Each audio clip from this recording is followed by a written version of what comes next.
Sí. Bueno, muchas gracias otra vez por las palabras y para Solasi, obviamente esto no solo es un placer, que era una obligación también, que teníamos pendiente venir a República Dominicana y estar viniendo por primera vez para el doctor Pedro Hidalgo, director de jornadas, para mí que estoy colaborando con él. Realmente era una obligación y bueno, felices de poder concretarla en este momento. Nos convoca a hablar un tema, luego de que estuvimos hablando de TAVI, de implante percutáneo de válvula aórtica, creo que es muy adecuado hablar de manejo endovascular de la aorta, porque están muy vinculados de alguna manera el lugar donde estamos trabajando y la formación de los equipos que necesariamente tenemos que hacer para manejar estas dos situaciones. Entonces estamos aprendiendo mucho de una y de la otra técnica, sobre todo por la integración de equipos y la forma de trabajar que esto requiere. La importancia del tema para nosotros como cardiólogos intervencionistas está dado en primer lugar porque los pacientes son referidos a los centros donde trabajamos. Los pacientes tradicionalmente eran referidos para cirugía y los hemodinamistas hacíamos el diagnóstico, pero actualmente esto está cambiando, entonces nos tenemos que involucrar en el tratamiento de estos pacientes. Son pacientes que tienen un pronóstico adverso, con una mortalidad importante. Por lo tanto, estos tenemos que saber manejarlos. Han habido muchos avances en el tratamiento endovascular de estas patologías. Se han integrado equipos cardíacos, como decíamos recién, para TAVI, y esto también ayuda para manejar estos pacientes. Hay un número creciente de endoprótesis que se está colocando a nivel del mundo y se están mejorando dramáticamente los diseños de las endoprótesis. A su vez está surgiendo la evidencia científica que avala los tratamientos que estamos realizando, como son la publicación en el 2010 de guías americanas y europeas sobre el manejo de la patología aórtica. Cuando hablamos de los síndromes agudos de la aorta torácica, para recordar, estamos hablando de la disección clásica de la aorta, de la úlcera aórtica, del hematoma intramural. Tres entidades que están vinculadas entre sí. Como ustedes saben, la úlcera aórtica puede derivar a la disección de aorta y a su vez, si se trombosa esta úlcera, puede ir al hematoma intramural y a su vez el hematoma y la disección clásica están interrelacionados y pueden derivar uno a otro de acuerdo si hay trombosis o si esa trombosis desaparece entre una y otra situación, y a veces esto puede ocurrir en pocas horas. Por lo tanto, estas dos entidades, el hematoma intramural y la disección clásica, son tratadas de igual forma de acuerdo a las guías de 2010. En cuarto lugar, la rotura traumática de la aorta es otra entidad que está incluida en los síndromes agudos de la aorta torácica, pero no vamos a hablar de ellos por razones de tiempo. Si observamos las guías americanas del manejo de la patología aórtica, ellas nos recomiendan que debe realizarse una consulta urgente con cirugía en todos los pacientes con diagnóstico de disección de aorta, independientemente de la localización de la misma. Nosotros haríamos un cambio a esta frase y creemos que la consulta debe ser realizada con el equipo cardíaco, así como está concebido actualmente. La disección de la aorta torácica, que involucra la aorta ascendente, debe ser evaluada para cirugía de reparación. Y esto es así. El manejo actual del síndrome aórtico que involucra la aorta ascendente es de resorte, en principio, de la cirugía, aunque vamos a ver que están surgiendo algunos cambios.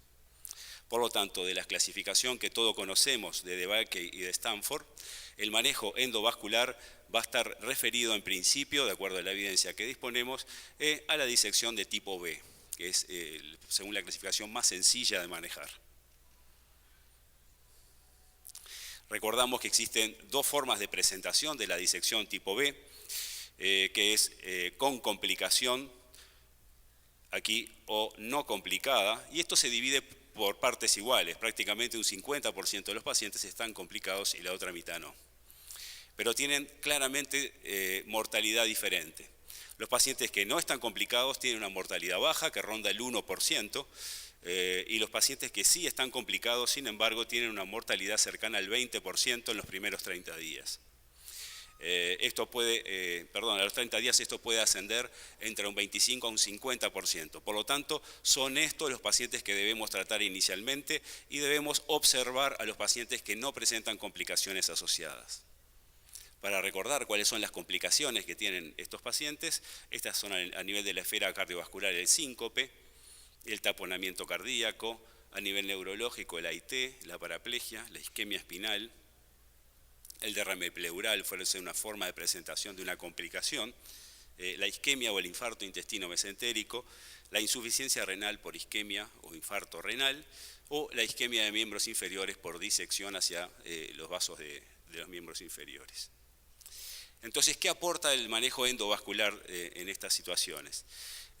Nos permite llevar a una situación de riesgo de los pacientes casi similar al de la disección de aorta no complicada. Como ustedes observan, las curvas de sobrevida, y esta curva de sobrevida del manejo endovascular es claramente distinta de los pacientes complicados que fueron a cirugía. Por lo tanto, la mortalidad cuando se compara manejo quirúrgico con manejo endovascular es claramente distinta. Con cirugía existe un riesgo de 3,4 veces más de morirse que con manejo endovascular. Por lo tanto, el tratamiento moderno es el endovascular. Y aparte, las complicaciones son claramente más frecuentes, casi el doble de complicaciones de todo tipo, como están descritas aquí, se pueden dar si el paciente es sometido a cirugía en lugar de ser manejado en forma endovascular. ¿Cuál es el objetivo del tratamiento endovascular de estos pacientes? Claramente es sellar la brecha que ha generado la rotura de la íntima y de la media, degravitando de alguna manera la falsa luz y promoviendo la trombosis de esa falsa luz. Este es un resultado inicial adecuado, en lo cual solo hay contraste a nivel de la luz verdadera y no a nivel de la falsa luz, y esa falsa luz degravitada con el correr de los meses se va reduciendo, se va trombosando y fibrosando hasta desaparecer. Este es un resultado ideal del manejo endovascular. Ahora, ¿de qué depende el éxito de estos procedimientos? Creemos que en primer lugar de un buen diagnóstico anatómico de la situación, y para eso necesitamos buen nivel, buena calidad de imagenología. Tenemos que estar apoyados sobre todo por la tomografía, al menos de 16 líneas, mejor si fuera de 64 líneas. Esto, por lo menos en nuestro país, creo, no siempre es accesible. La tomografía de 16 líneas sí un poco más frecuente de encontrar, pero no es infrecuente que los pacientes vengan derivados con tomografías de una línea y que haya que repetir los estudios. Pero hay que hacerlo para tomar después las correctas decisiones. Y esta buena imagenología nos debe permitir realizar este tipo de reconstrucciones tridimensionales para evaluar no solo lo que es la anatomía de la disección, sino lo que va a ser el acceso vascular en forma semejante a lo que estamos haciendo a nivel de TAVI. Y luego que tenemos esas imágenes, hay que planificar con mucho tiempo, sentarse mucho tiempo frente a la computadora, manejar los programas de visualización DICOM y programar con mucha precisión cuáles van a ser nuestras estrategias y nuestras posibilidades de tratamiento. Entonces, seleccionemos adecuadamente las endoprótesis. Esto, si bien es un aneurisma, no es una disección, pero sirve como esquema para ver dónde tenemos que realizar las mediciones del diámetro en el lugar del landing, del asentamiento inicial de la prótesis, qué diámetros vamos a utilizar a nivel proximal, a nivel distal, y cuáles van a ser los largos de la o las probables endoprótesis que tengamos que colocar. A su vez vamos a tener que tener un banco de endoprótesis. Las empresas deben proveernos de abundante material porque las vicisitudes de los procedimientos pueden ser varias y tenemos que estar preparados para todos ellos. Y el error en este tipo de planificación puede llevar a los endolics, a las fracturas, a las migraciones o a las compresiones de las endoprótesis. Las complicaciones se dan y tenemos que conocerlas, la muerte se da en un 6%, las complicaciones del acceso vascular se dan, el stroke, la isquemia espinal, y los endolics o colapsos del stent, que también son simultáneos, también pueden darse y tenemos que saber prevenirlos o resolverlos si estos ya se presentaron. Entonces, a nivel del acceso vascular, ¿cómo prevenir las complicaciones? Una vez planificado el tipo de endoprótesis que precisamos, el tamaño y qué marca, cuál de las marcas están disponibles en nuestro país o cuál tenemos preferencia, vamos a saber en cuál de estos cuadrantes nos vamos a ubicar.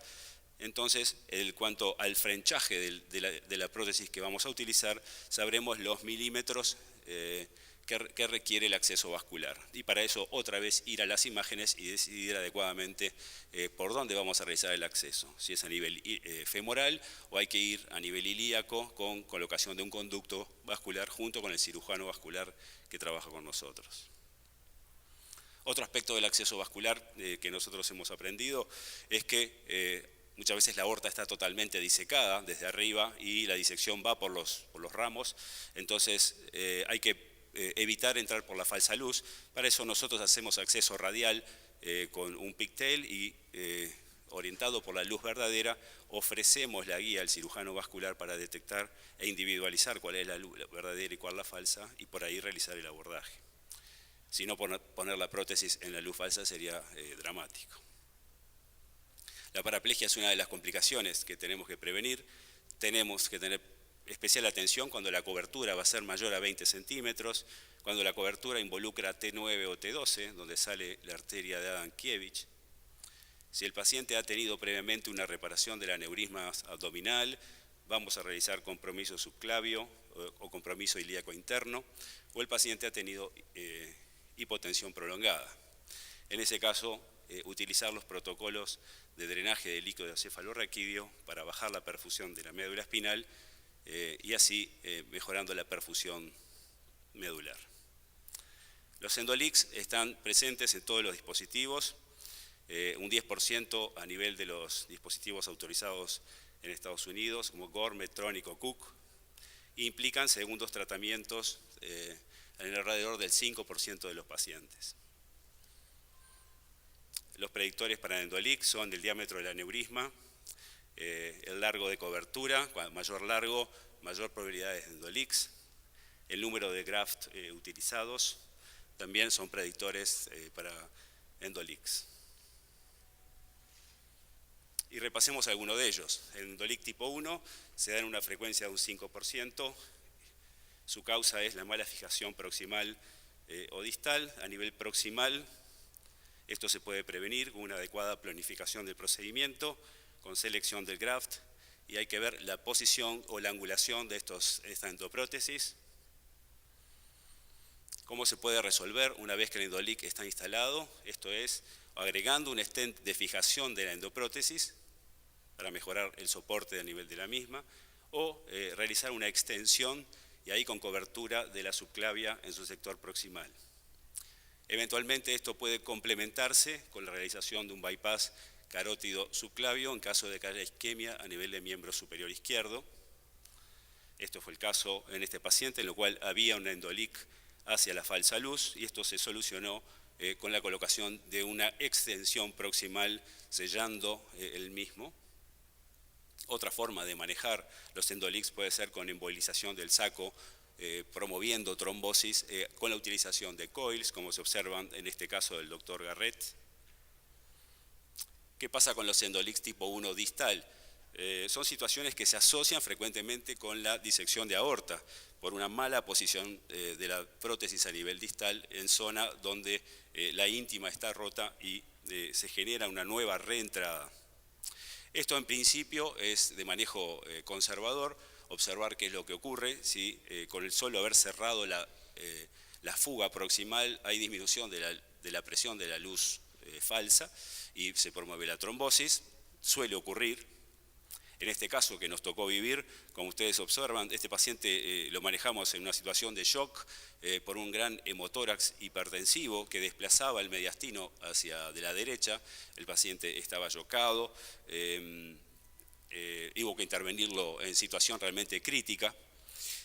Colocamos una endoprótesis sellando la entrada proximal, pero mantuvo en el resultado inicial una fuga, es un Endolix tipo 1 distal en este sector y algún grado de compresión de la endoprótesis en el sector medio. En principio propusimos un tratamiento conservador, el paciente estaba muy grave, hubo que drenar el tórax y el paciente mejoró rápidamente en las 24 horas. A las 48 horas realizamos la nueva tomografía de control, como hay que hacer en estas situaciones, y ya se observaba que había un leak franco, con un pasaje de la misma densidad de contraste en la luz verdadera y en la falsa, y se había colapsado totalmente la prótesis. Por lo tanto, esto requería una nueva intervención. Entonces, a las 48 horas llevamos nuevamente el paciente a sala de hemodinamia, dilatamos esa prótesis colapsada con un balón CODA y fuimos a la colocación de una nueva endoprótesis con expansión también con un balón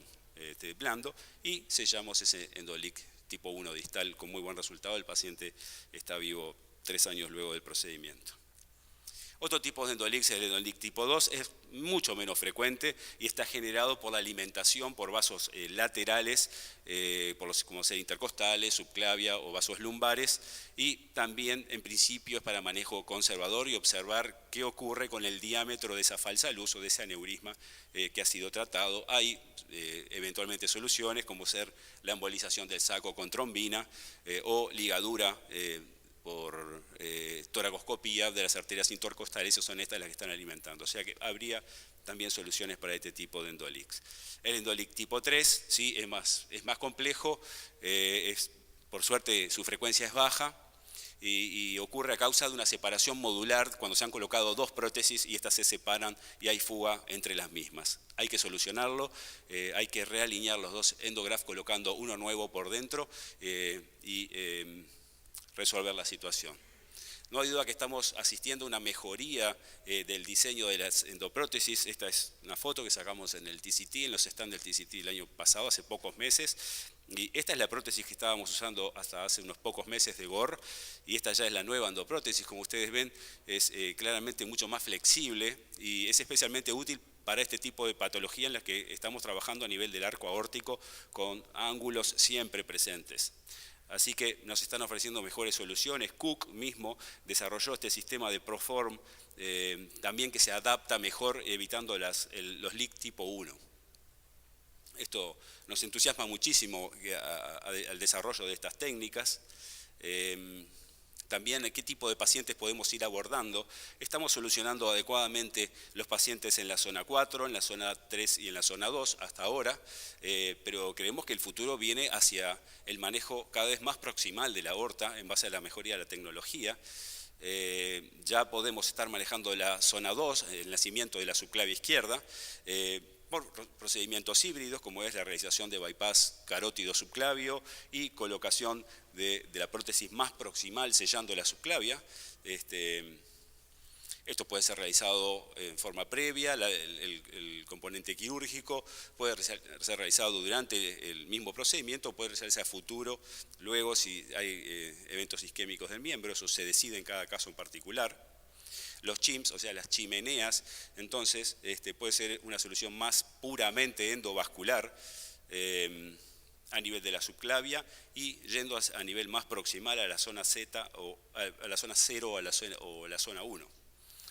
Es interesante observar que ya hay reportes, esto hace menos de un mes de publicado, el manejo endovascular de la disección tipo A.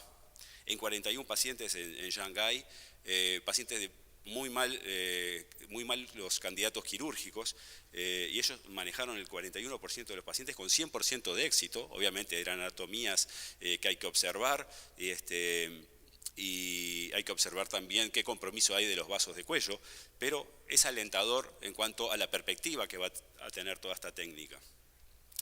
Los nuevos diseños de las prótesis que se están realizando a nivel abdominal con el diseño de ramas, de fenestras o de escalopes, como observamos acá, a nivel del aneurisma abdominal, también son muy alentadores. La única contra o cosa negativa que tendría es que para el paciente agudo no podríamos disponer de una prótesis especialmente diseñada para él, como se hace a nivel de la aorta abdominal, en el cual se demora más de un mes, 2 meses, que la empresa la fabrique especialmente para el paciente. Pero abre perspectivas, sin duda, para este tipo de tratamientos. Esta imagen del doctor Dietrich, un poco futurista, nos resume cuáles son las perspectivas de hacia dónde va el diseño de las endoprótesis, stents que sean más flexibles para este arco en el cual está disecado en este tipo de pacientes, que ya estén diseñados variantes en cuanto a las anatomías de salida de los vasos de cuellos, la utilización de sistemas de neuroprotección para hacerlos más seguros y evitar los compromiso embólico a nivel cerebral y diseños específicos para la aorta ascendente. Obviamente que va a haber terrenos en los cuales todavía hay muchas incógnitas, pero creo que la similitud de alguna manera en lo que es la TAVI, el implante percutáneo de válvula aórtica, con los implantes de las endoprótesis a nivel aórtica, van a confluir de alguna manera el conocimiento de una y otra técnica para mejorar los resultados. Habrá zonas de incógnita, que es el nacimiento de las arterias coronarias, creo que ese va a ser una gran limitante, pero bueno, el futuro es absolutamente promisorio, creo que tenemos mucho para ver en los próximos años. Entonces, como conclusiones, yo diría que el tratamiento endovascular de los síndromes aórticos de la aorta torácica descendente permite abordar a los pacientes en forma menos invasiva y más seguro que con la cirugía. La variedad y la complejidad de las patologías aórticas agudas sobrepasa las posibilidades actuales de solucionar a todos los pacientes en forma endovascular, pero sí a la mayoría de los pacientes. El futuro es muy provisorio y está basado en los nuevos dispositivos que se están desarrollando y necesitamos necesariamente que integrar a los equipos cardíacos para manejar entonces de forma óptima a nuestros pacientes. Muchas gracias por la atención. Gracias, Jorge.